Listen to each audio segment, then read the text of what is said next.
hit in practice. But yeah, I mean, if that's what he decides, then he was just talking about the intensity of the pass to get guys ready for game-like situations.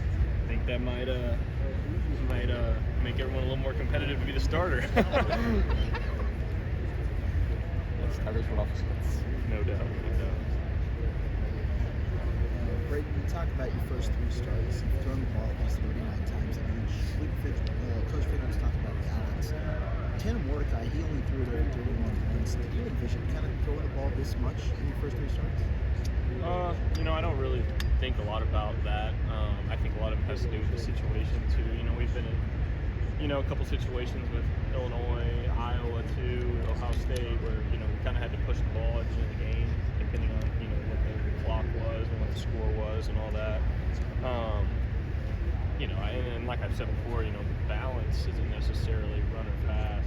It has a lot to do with who's touching the ball. You want your best players touching the ball, and whether we're throwing it to them or handing it off or whatever the case may be. So, don't really look a lot into that. We just want to evaluate each play and get better.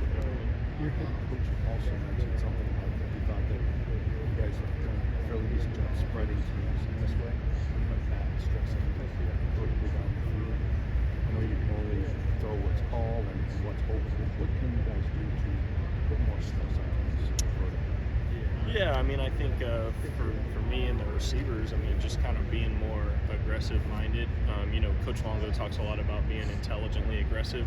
So it's not so much about let's drop back and chunk it deep, but when the opportunity is there, let's take advantage, and we need to start connecting on those. That's what you kind of gain respect when you prove to a defense that you can do that to them. And so it's been a point of emphasis in our office, and with the coaches and with the players. And so I have no doubt that that'll be something that we kind of look to do better in this last 3-game stretch. We didn't have a chance to see you fall into this program. You got a couple reps. Just in practice, what has stood out about him and playmaking ability you've seen on the second team? Yeah, I think Tredge has a unique, just quick twitch ability. Much like the slots that you see out there, much like Skylar and Will. And I think those guys are doing a great job of kind of mentoring him and showing him the ropes and getting him up to speed with the offense. I think Tretch will be a great player. It's tough when you're a first-year guy. We've all gone through it. I've gone through it. Everybody out there has gone through it. So, he's learning every day. He's getting better every day. Catches the ball well. And he's got really natural ability, to play the position. So I think that, he'll be a good player for us down the road. Talking about the volume, one thing you haven't done in your 3 starts is throw an interception. What's kind of led to you being able to, have accurate or good decision making, but also the desire to be more accurate? Yeah, like you said, definitely desire to be more accurate and complete more balls. But at the same time, we talk a lot about not endangering the football. The quarterback is by far the position that generates the most turnovers on the field, whether it be throwing it to the defense, fumbling the ball, strip sacks, whatever the case may be. So, we are kind of the driving force in the turnover margin a lot of times, and so that's just always, every single game, every single play. That's going to be an important thing on your mind. And how do you channel that aggressiveness while also, maintaining turnover-free football? Like you said, it's just making good decisions. It's being intelligent and aggressive. It's taking what they give you.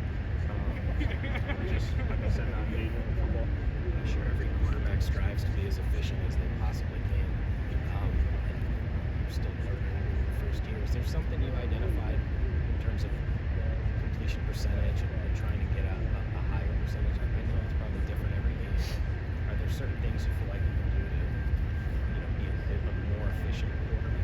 Yeah, I think naturally you kind of look at the stat line of the offense, and you want to raise the completion percentage.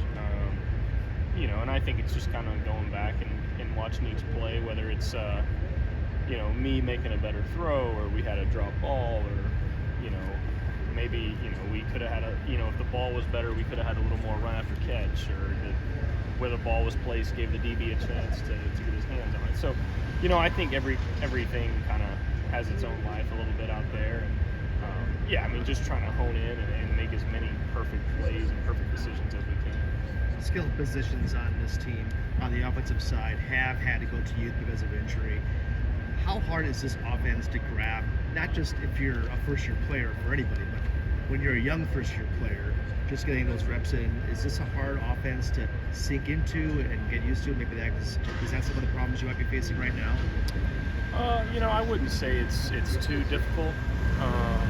I think one plus of the kids here is that, everybody is very focused, and they care a lot about, knowing their jobs, and when they get out there, they want to know what they're doing. And so, I think from an understanding standpoint, we're in a really good place there. Like I said, these kids and these players care a lot about, knowing their job when they get out there. So I wouldn't say that's a big problem for us. I just think, sometimes it's inexperience, and sometimes, every game has kind of been different issues come up, and it's just kind of, finding a way to put together a clean game and a full performance. I mean, when you kind of look at how you guys as an offense performed the last few weeks, what do you think you can do to better make defenses defend the whole field, whether it's deep passing or getting out on the edges? Right. I think, like I was talking about earlier, I think for me it's just kind of being a little more intelligently aggressive, taking a shot when it's there, not passing up on that stuff. And then, also just kind of putting an emphasis between me and the receivers, when we are taking shots, we got to hit them, so, anybody can drop back and launch 150 yards, but, to connect and to hurt people doing that, I think it puts something else in a D coordinator's mind and a DB's mind, and it changes kind of their philosophy and perspective on you. Braedyn, talking about Bryson Green last week, he had a monster first half, 6 targets, 94 yards, the touchdown. Second half, he only had 1 target, which was on the first drive. What worked so well in the first half, and then what ultimately didn't work in the second half? That's a good question. I didn't necessarily know all the stats like that, but I would just say, Bryson's a really good player for us. When I'm out there, I definitely need to find ways to focus balls his way. That's one thing that I think I could critique from my last 3 weeks playing. Is just target a playmaker like him more, give him more opportunities. And so I think we should have probably given him a little more in the second half, and I take responsibility for that. And we'll learn from it and grow from it.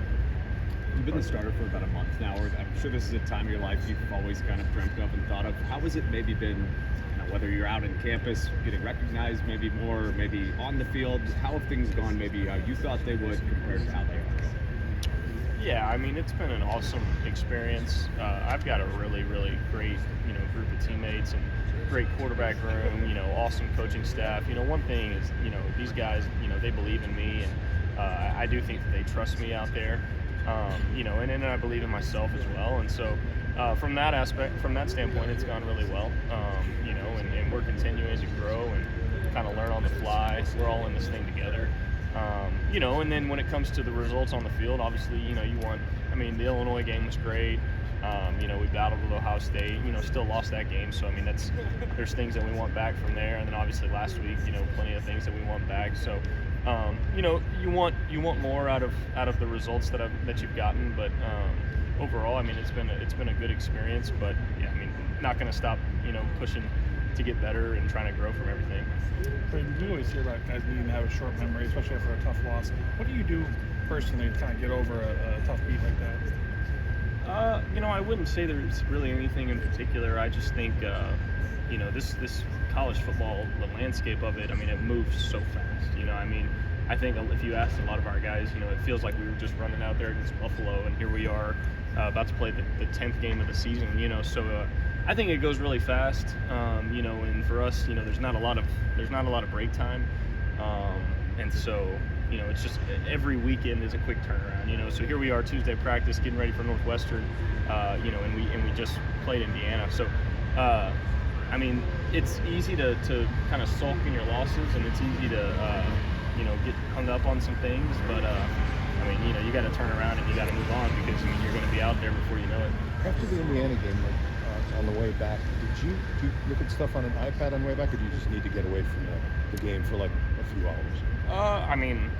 On the way back, I just kind of, talk to my folks and Okay. you know, message my family. I mean, I did watch the Indiana game myself. Okay. You know, I always kind of every game, win or lose, I'm going to take a peek at it before I go in on Sunday. Okay. You know, and you know, we played an 11 o'clock game, or I guess over there it was at noon. Yeah. But you know, it gave us a chance to kind of get back at a decent time, turn on some football. And, I mean, it was all right. I mean, honestly, there's nothing worse than losing an 11 o'clock game because you think about it all day. But yeah, I mean, you know, everybody kind of has their own routine of getting away from the game and all that. When you looked at the tape either on your own or when you guys broke it down Sunday, just from the quarterback's perspective, what are some of the things that jumped out for you? You know, for me, I think you know, it was frustrating. Obviously, you know, anytime you lose a game, you know, like that, you only score 14 points, and you know, a game that you feel like you should win.